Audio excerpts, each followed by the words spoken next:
Coming up on Market to Market, the president comes to Iowa touting support for E15. Commodity groups like what they hear but want action. A major livestock report drops. Double the market analysis with Jeff French and Ross Baldwin next. I wouldn't be here without my customers. Yeah, I'd like to thank the customers. They're very dear to our hearts. It's about the people that you're working with and the relationships that you have. Thank you. Thank you. Thank you. Thank you from the bottom of my heart. Tomorrow. For over 100 years, we've worked to help our customers be ready for tomorrow. Trust in tomorrow. Information is available from a Grinnell Mutual agent today. This is the Friday, January 30 edition of Market to Market, the weekly journal of rural America. Hello, I'm Paul Yeager.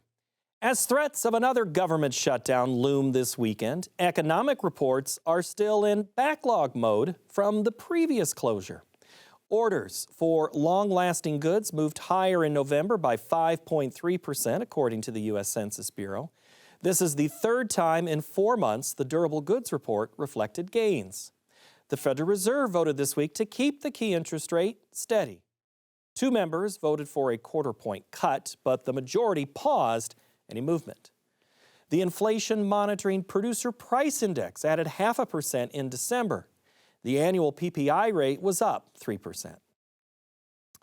Almost 10 years ago, candidate Donald Trump was campaigning in Iowa, vowing to support ethanol.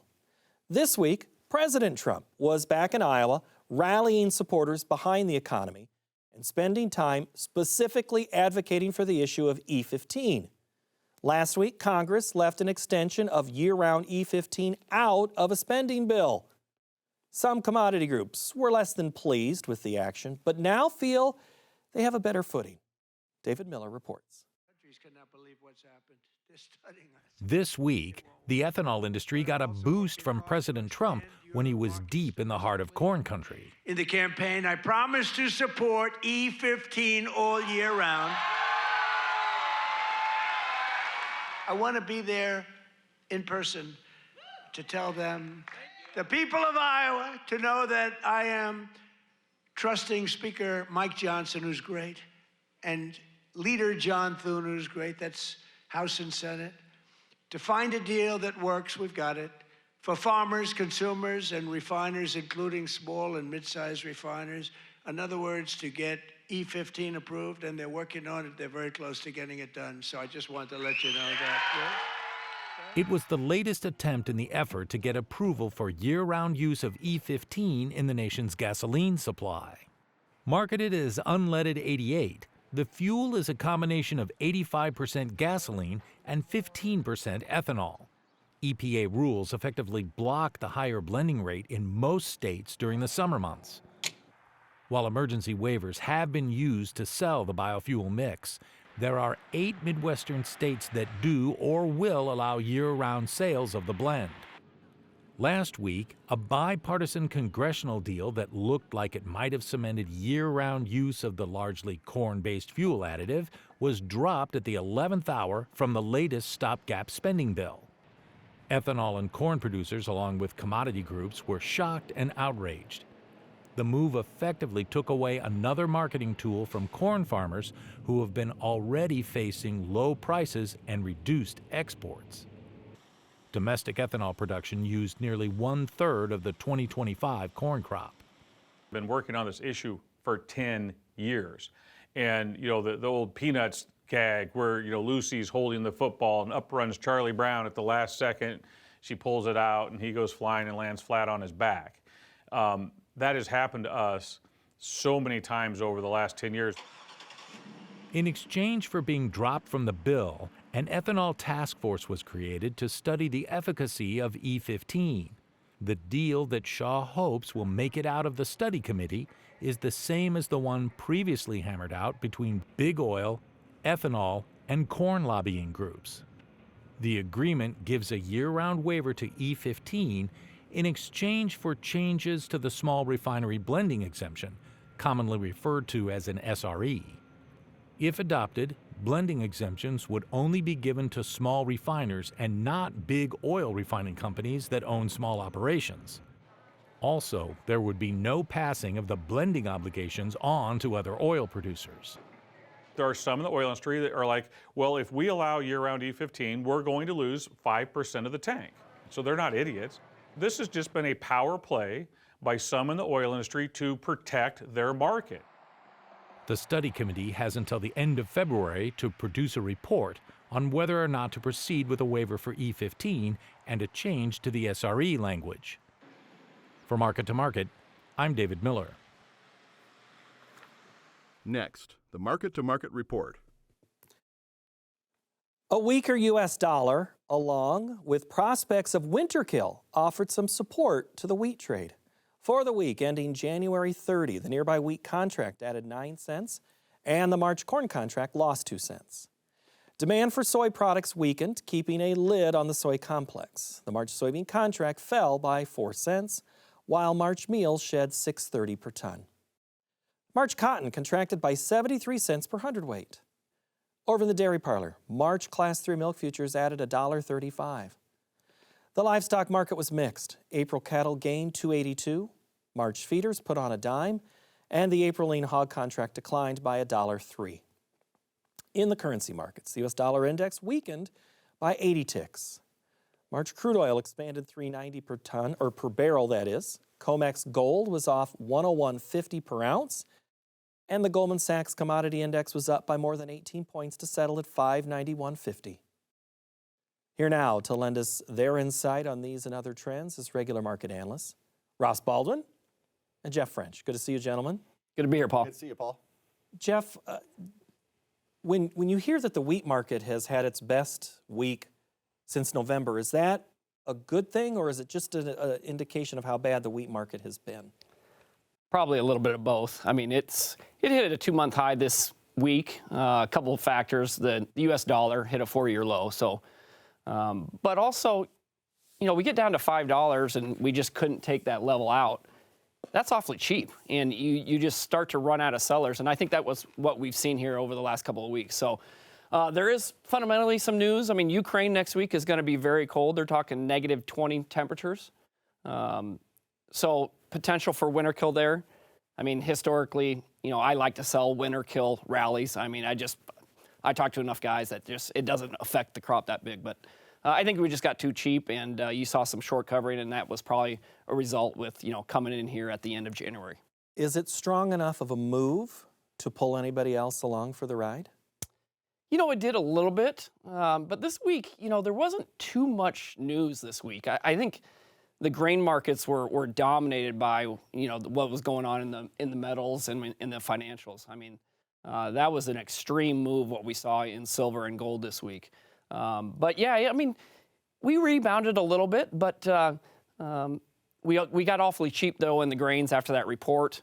We've held some support here for a while, but, you know, there was some failures technically on Thursday and Friday. I'm no expert in gold and silver other than the reports that we do on the two. Tell me why the movement up in gold and silver and then the last 2 days are significant to commodities. Well, I mean, so the gold, you know, gold is the flight to safety. You know, geopolitical risk, the weak U.S. dollar, you know, not knowing what this administration is going to do. I think that all contributes it. You know, silver, there's fundamental demand out there. And you have China cutting off exports. But then you have a lot of speculation and you know, a lot of people getting in on, I mean, it's one of the biggest conversations that everybody wants to talk to about right now. But you see, we came in on Thursday, and it was our 10th day higher consecutively. You know, way overdone. I mean, typical blow-off type top, and we saw that. I mean, you know, silver at one time was down $39 an ounce today alone. I mean, you go back a year ago, it was $29 an ounce today. The price, not the movement. Yeah. So it's way overdone itself. Weekly key reversal lower on the charts. Technically, that's a very strong signal that the rally's over. But, you know, you have Chinese silver. Again, they cut off their exports. They're much higher. They're up in the 130s an ounce. So we'll see you next week. But some very heavy chart damage done in the precious metals. It got Ross all excited. That's all he wanted to talk about before we started to roll. Is there any correlation between what silver and gold does and another market? Do either of you know that? It's funny you bring that up. If over the last 30 days, silver and feeder cattle have had an 84% correlation. And live cattle and silver over the last 30 days, I believe it's right around a 63% correlation. If you look at what feeder cattle did today, in the wake of cash cattle being up to 240, sharply higher again this week, feeder cattle had a reversal, closed nearly $5 lower on the day. From a fundamental perspective, nothing changed in cattle. Actually, we got more positive fundamentals today, but I think it was the outside influence just from those kind of markets. I mean, you had the equity markets under a lot of pressure, and then you look at what gold and silver has been doing. Is there any other correlation? Well, commodities in general, when you have a massive movement like we have in the metals, that will affect everything. And it's hard to, when gold and silver are going straight up, it's hard to sell other commodities. I mean, they tend to swim together, and that's what we've seen here. All right, Ross, you kind of alluded to today's news. Right before we recorded, one of 2 days a year where USDA releases big numbers on cattle. The story in the past, the headline has been smallest cattle herd since.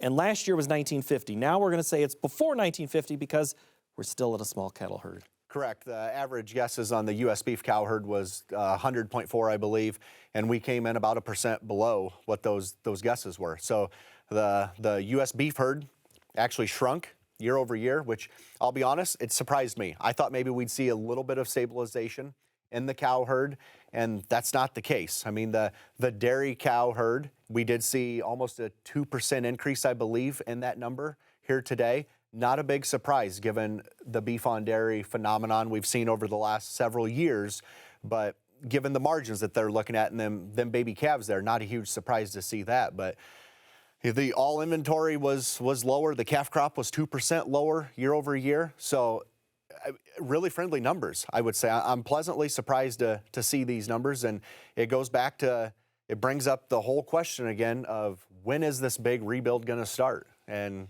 look, he's now asking himself his own questions. He doesn't even need me anymore. When is this rebuild ever going to start? We've started a slow rebuild over the last year. And it's been evidenced by some of the reports that we've seen, but today's report throws a curveball on that it's a slow rebuild at that. I mean, that is at best.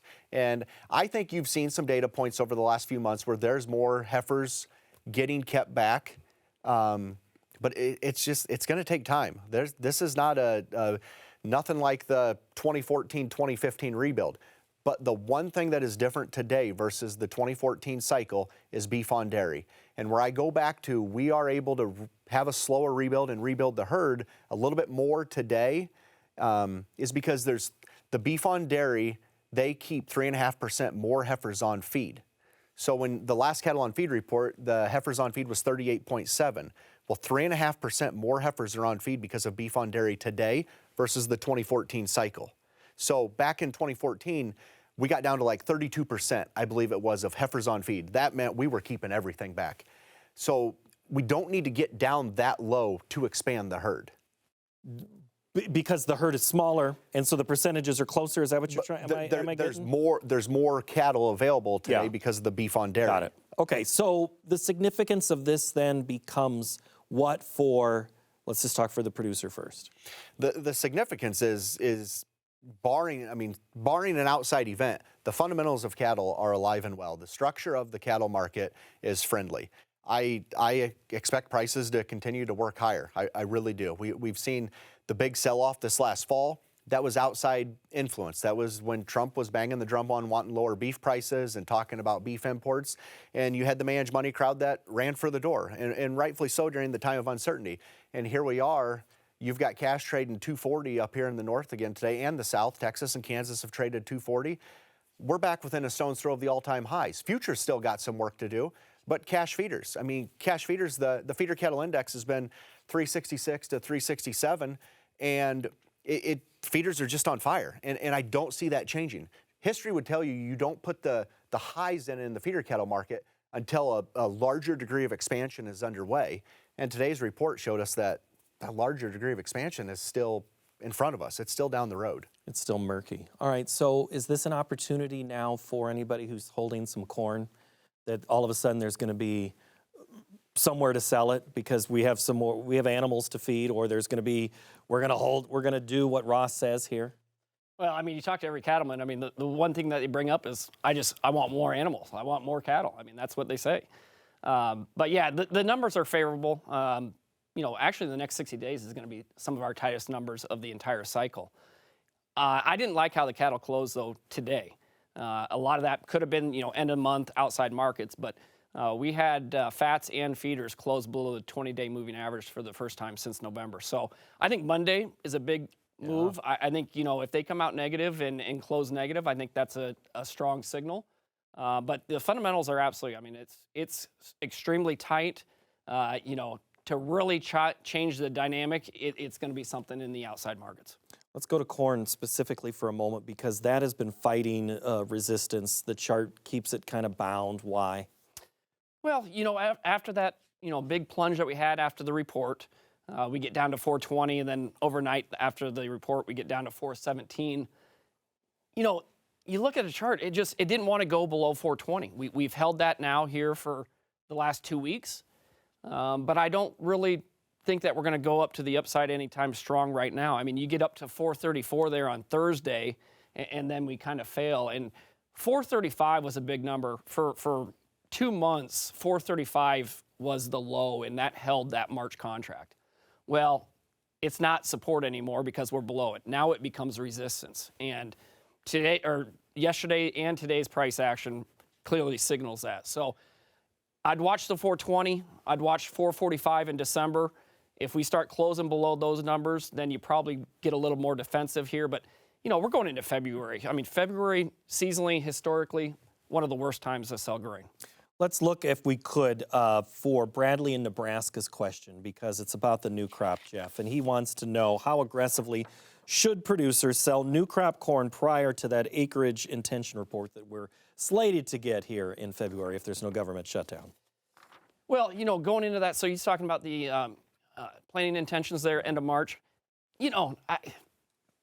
10-15% of actual physical sales, I'm not a big, but on paper, whatever you're comfortable with, because, the potential right now, at least, I mean, if you look at new crop prices, it still probably favors corn acres. And, everybody's thinking, 93 to 95 million acres. We could see more than that. I just don't be surprised. I mean, we've seen it. We went through it here this year. So the economics still favor more corn acres. Do you agree? I agree. Just what Jeff said, the economics favor more corn acres. I mean, beans, it's a struggle on beans. And with the record yields we've seen across the Corn Belt last year, producers have a lot more confidence they can yield their way out of it. So I don't think it's out of line that we see 95, 96 million acres of corn right now. Soybeans have been kind of stuck too, but almost it's even more of a lackluster story. Is there anything different in that market to you? Well, bean oil kind of took this rally. And we've rallied, 45, 50 cents off the lows here in the last 2 weeks. So we had a little bit of a good rally. You had crude oil up there trading at multi-month highs, which helped out as well. But again, it looks like China has fulfilled their commitment of the actual purchases. And obviously with where we're going at into February, Brazil is going to start, South America is going to start harvesting, so obviously purchases move down south. That's no surprise. But again, we got up to, the 200-day moving averages, that 1080, 1090 area, depending on what contract you're looking at. And that's where it gets more challenging to move higher. I mean, it just, we potentially are going to miss out on between, 150 to 200 million bushels of exports if, China doesn't continue to buy, which we're just going to have to see. Yeah, I was going to say, is there any reason that they would come buying? No, I mean, if you look at it, I mean, we're still more expensive than Brazil. I mean, they fulfilled their commitment, and we were $1 a bushel higher. So, I think it's hard to explain if they're going to continue to buy from us, especially what's coming down the pipeline from Brazil, which looks like a massive crop. And you mentioned the weaker dollar. That thing can't get that much more weak to spur sales, can it? I think, it's the perception. We had that big break. We got down to multi-year lows, but then the administration announces the new Fed chairman, which obviously he still has to go through the committee, but he would be, he likes a strong dollar, and that's why you've actually seen the dollar rebound off of these lows. So we'll have to see, but I think, the U.S. dollar this week could be a low for some time. And he wants to pull more of that money back off the balance sheets and reduce and basically burn the money, not let it out as much. Do I have that right? Correct. Okay. Yeah. All right, Ross, if we could, I have a very specific feeder cattle question that Arlo in Nebraska wanted to ask you. And Arlo's curious, is it time to lock in LRP on October feeder cattle? I think when you're looking at your bottom line in these cattle markets, you need to, be managing your risk. Know where your break evens are, know what your margin is, and at these prices, have a plan in place and use something, whether it's futures and options or LRP, you have a plan in place and use something, and if nothing else, at least have a floor, to prevent a train wreck. We've seen this last fall when feeder cattle futures sold off. It was essentially $80 over the course of a month, $80 a hundredweight. And the live cattle, it was about a $40 sell-off. And there was a time period there where you went home and a few days later, your physical feeder cattle were worth about $500 less a head. And so we know how fast these markets will sell off. And I always tell people, if you don't have some risk in place or some risk managed prior to the sell-off, once that first big sell-off happens, you're a deer in the headlight. You can't force yourself to go do something. So if you're asking this question, I would say today, you generally know the answer, and it's that, yes, you should be doing something to have a floor in place. Is the report that came Friday a warning sign or a caution sign? Let's look at it as a traffic light. Is it flashing red, yellow, or green right now for we'll say the feeder market, specifically from that lens? I think the report's friendly. So more than anything, I really think this report continues to show the strong underlying fundamental story that cattle has going on right now. But that said, we've seen the outside influence of what can happen to a market.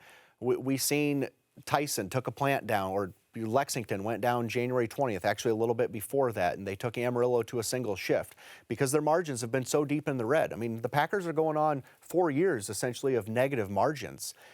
Things will continue to change. So I think cattle are still in good shape, but there will be things that continue to change. Retail beef prices, in my opinion, are not going to get cheaper right now because supplies are going to tighten this year.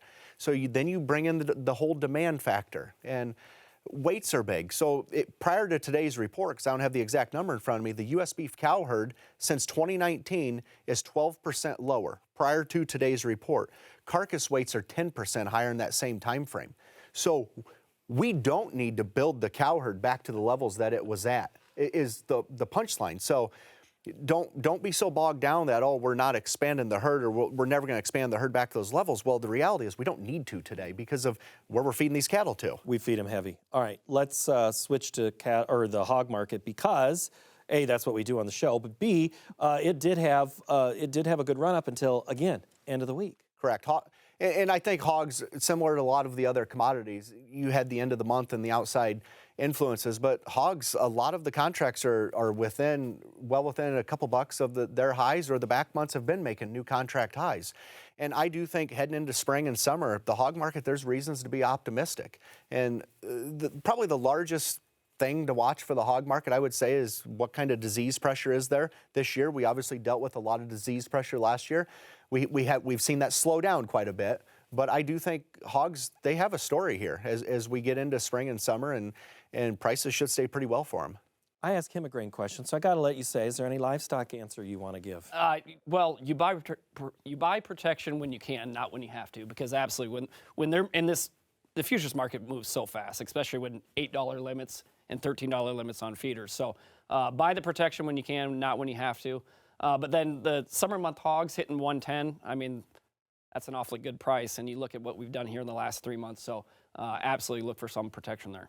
Is that only domestic demand that's driving that right now? Exports have been solid, but it's mainly, it's the cheaper protein. I'd say it's the alternate to the beef, yeah, right? It's a cheaper protein. So it has had really good domestic demand.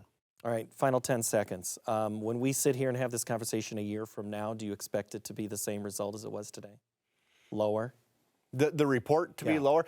I think we're very close to seeing the U.S. cow herd stabilize and start to see a bottom in the inventory. I really do. Fair enough. Ross Baldwin, great to see you. Thank you so very much. Jeff French, same to you. Thank you. Thanks, Paul. All right, thank you, gentlemen. And you have been watching the analysis portion of the program. In a moment, we're going to continue this discussion in an online-only segment. Search Market Plus with Jeff French and Ross Baldwin wherever you get your podcast to hear that conversation, or you can go to our website at markettomarket.org. Each Monday, I send you an email directly to you with behind-the-scenes information about the production of this program, previews of upcoming content, and my world-famous poll question. Sign up today at our website, just above where we have those thank you gifts displayed. Next week, a small solution to a big problem in the cornfield. Thank you so much for watching. Have a good week.